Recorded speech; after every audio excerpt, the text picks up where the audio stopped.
Start करते हैं ASP.NET के इंट्रोडक्शन से। ASP.NET क्या है? ASP.NET को माइक्रोसॉफ्ट के ASP टेक्नोलॉजी का सक्सेसर माना जाता है। सक्सेसर ये क्या है? माइक्रोसॉफ्ट ASP पेजेस पहले वेब एप्लीकेशंस को डेवलप करने के लिए यूज किए जाते थे। अब उसके बाद माइक्रोसॉफ्ट ने उसमें काफी सारे चेंजेस करके एक इम्प्रोवाइज्ड वर्जन इन्वेंट किया, जिसे हम माइक्रोसॉफ्ट ASP.NET टेक्नोलॉजी कहते हैं। इन दोनों में बहुत बारीक डिफरेंस है। ASP है जो हमेशा इंटरप्रेटेड लैंग्वेज कहलाता है, और ASP.NET है जो हमेशा कंपाइल्ड टेक्नोलॉजी कहलाता है। ASP.NEट प्रोग्रामर्स को डायनामिक वेबसाइट्स, वेब एप्लीकेशंस और वेब सर्विसेज बनाने के लिए उपयोगी है। ASP.NEट आपको फुल्ली फीचर्ड प्रोग्रामिंग लैंग्वेज कहलाता है, जो हमें C# या तो फिर VB.NET में वेब एप्लीकेशन बिल्ड करने में उपयोगी है। ASP.NEट वर्क करता है HTTP प्रोटोकॉल पे, और वो HTTP कमांड्स और पॉलिसीज को यूज करता है सो दैट वो ब्राउजर में सर्वर और बायलैटरल कम्युनिकेशन और कोऑपरेशन में मदद करे। ASP.NEट जो लैंग्वेजेस सपोर्ट करता है उनमें से 4 लैंग्वेजेस है: C#, विजुअल बेसिक.NET, JScript और J#। यह सारी ऐसी लैंग्वेजेस है जो ऑब्जेक्ट ओरिएंटेड कंसेप्ट को सपोर्ट करती है। अब जानते हैं हम वेब फॉर्म मॉडल।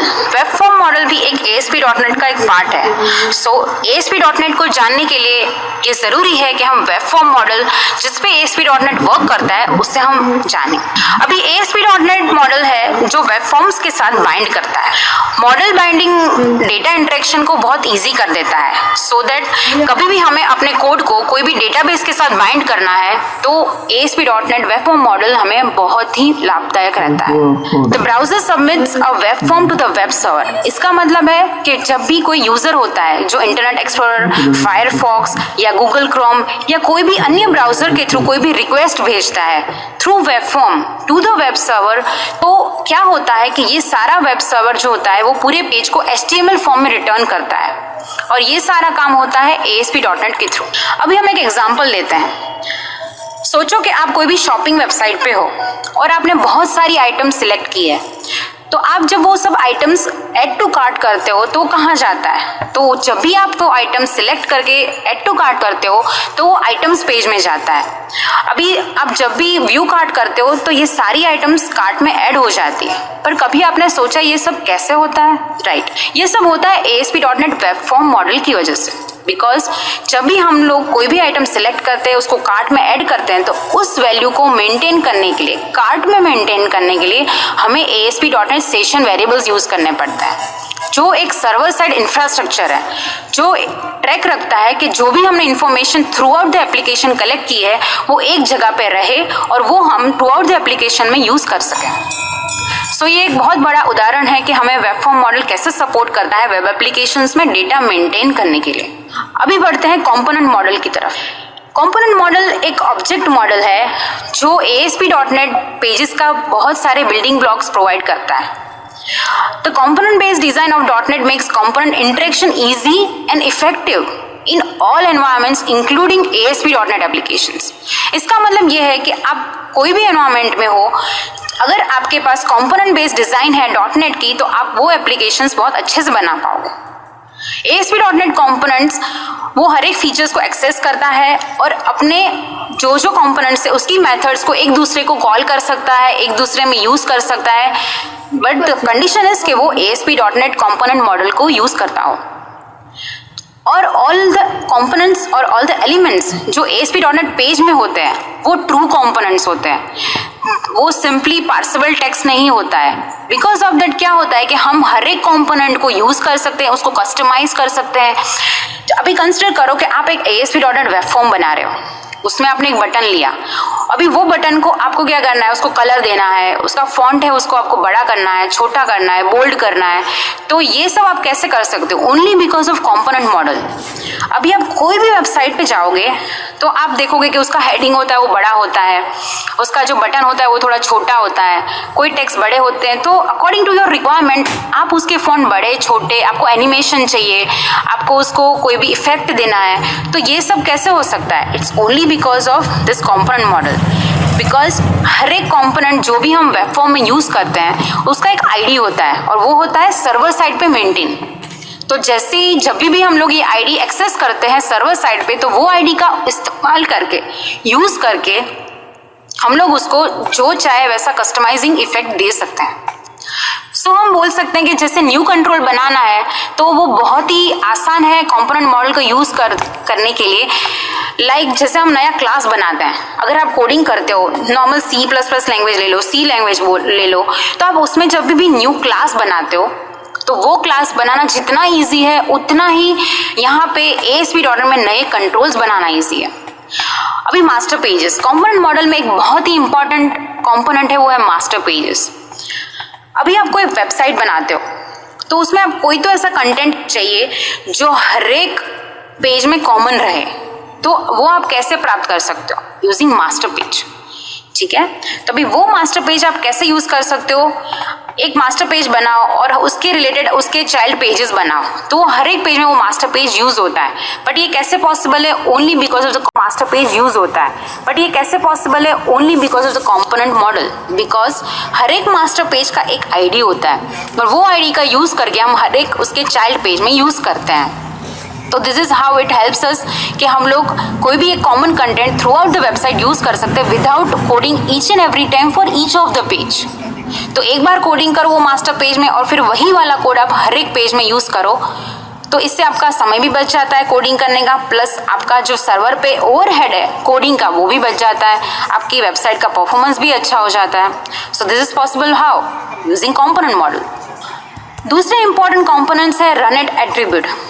अभी कोई भी आप कंट्रोल बनाते हो वेब फॉर्म में तो आपको उसको रन इट एट्रीब्यूट देना पड़ेगा।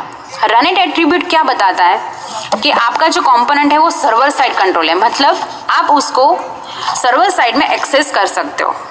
वो डिटरमाइन करता है कि whether a piece of markup text is to be emitted at render time और transformed into a stateful instance of a particular .NET class. दूसरा है server side controls. Server side controls मतलब क्या होता है? वो हमको हेल्प करता है developing complex user interface. Within an ASP page, there is no way for your code to change any of this element. तो सर्वर साइड कंट्रोल जब हम यूज कर सकते हैं तो हम उसका आईडी यूज करके उसको मॉडिफाई कर सकते हैं, उसको बोलते हैं हम सर्वर साइड कंट्रोल्स। अभी आगे बढ़ते हैं components of .NET framework. .NET framework के सबसे इंपॉर्टेंट कंपोनेंट्स है common language run time, .NET framework class library, common language specification, common type system, Meta data and assemblies, ASP.NET and ASP.NET Ajax, Windows Forms, ADO.NET, Windows Workflow Foundation, Windows Presentation Foundation, Windows Communication Foundation and LinkU, जो CPU specific होता है। दूसरा component है .NET framework class library. .NET framework class library contain करता है huge library of reusable types, classes, interfaces, structures, enumerated values, which are collectively called types. तीसरा component है common language specification, जिससे हम शॉर्ट में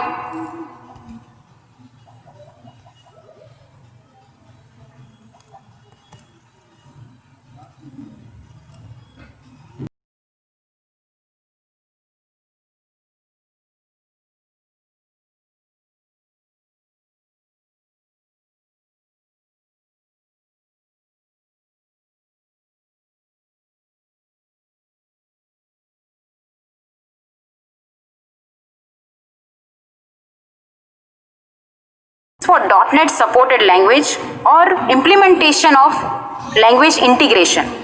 यह दोनों कार्य कॉमन लैंग्वेज स्पेसिफिकेशन के हैं। चौथा कंपोनेंट है कॉमन टाइप सिस्टम। यह हमें प्रोवाइड करता है guidelines for declaring, using and managing types at run time and cross language communication.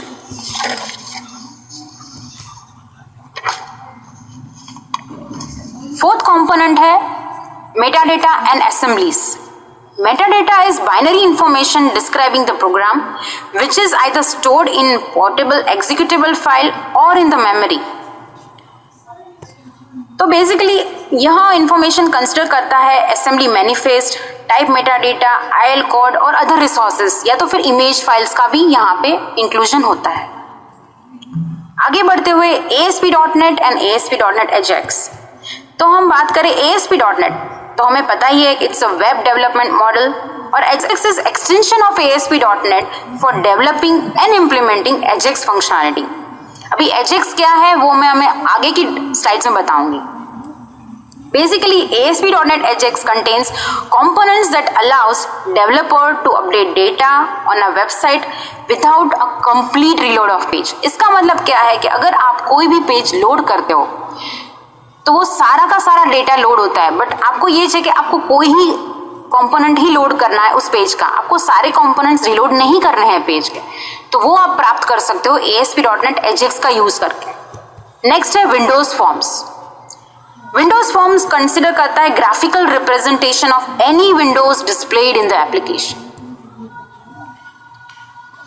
आगे बढ़ते हुए ADO.NET।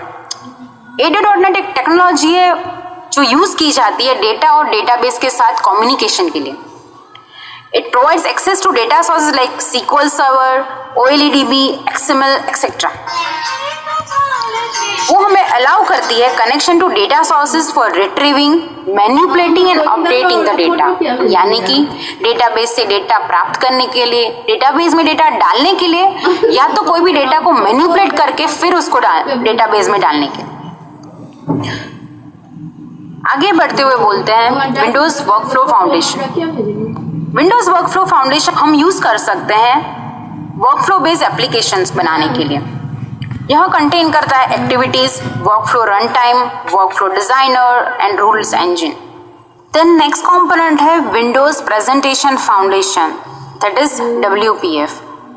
WPF हमें मदद करता है हमें यूज करने के लिए, जैसे कि मीडियाज, यूजर इंटरफेस, इमेजेस, फिर वीडियो, ऑडियो फाइल्स, जो भी जितने भी टाइप्स के मीडिया फाइल्स है वो सबका यूज करके हम एक बहुत ही ज्यादा प्रेजेंटेशन रिच UI बना सकते हैं। बेसिकली हम जब भी ASP.NET एप्लीकेशन बनाते हैं तो हम सिंपल ASPX पेज बनाते हैं, एंड देन उसमें हम बटन कंट्रोल्स या व्हाटएवर जो भी कंट्रोल्स अवेलेबल होते हैं टूल बॉक्स में वो सब यूज करते हैं। इन एडिशन टू दिस हमारे पास विंडोज प्रेजेंटेशन फाउंडेशन अवेलेबल होता है, जिसके अंदर हम external files, external media files भी यूज कर सकते हैं। एक्सटर्नल मतलब कि वो सारी मीडिया फाइल्स जो हमारे सॉल्यूशन या हमारे प्रोजेक्ट में या अपने सिस्टम पे नहीं होती, बट वो शायद लाइव होती है या तो फिर दूसरे सर्वर पे होती है। ये सारी फाइल्स का यूज करके हम एक बहुत ही अच्छा UI बना सकते हैं with help of Windows Presentation foundation यानी कि WPF। आगे बढ़ते हुए Windows communication foundation. This is also technology जो हम यूज कर सकते हैं building and executing connected systems. हमारा अगला कंपोनेंट है लिंक्यू।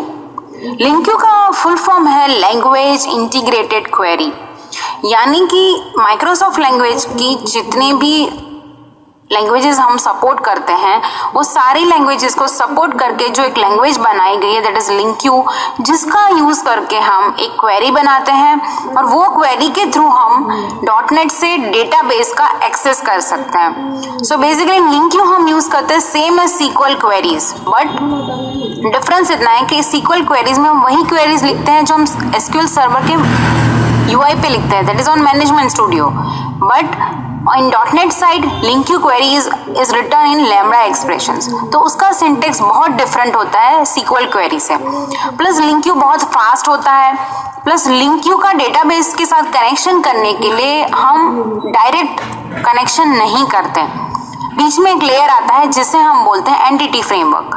तो basically LINQ is getting connected from Microsoft .NET framework से एंटिटी फ्रेमवर्क और एंटिटी फ्रेमवर्क से डेटाबेस।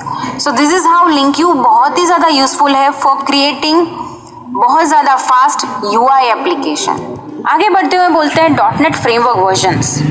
अभी साल 2002 से लेके आज की तारीख तक यह सारे .NET फ्रेमवर्क वर्जन्स रिलीज किए हुए हैं। तो पहले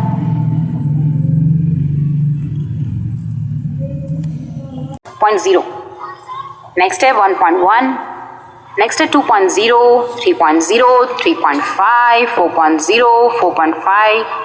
4.5 के भी दो वर्जन्स थे 1 and 2, और उसके बाद 4.6 जिसके भी दो वर्जन्स थे 1 and 2। तो यहाँ पे हमारी .NET की बेसिक इंट्रोडक्शन खत्म होती है।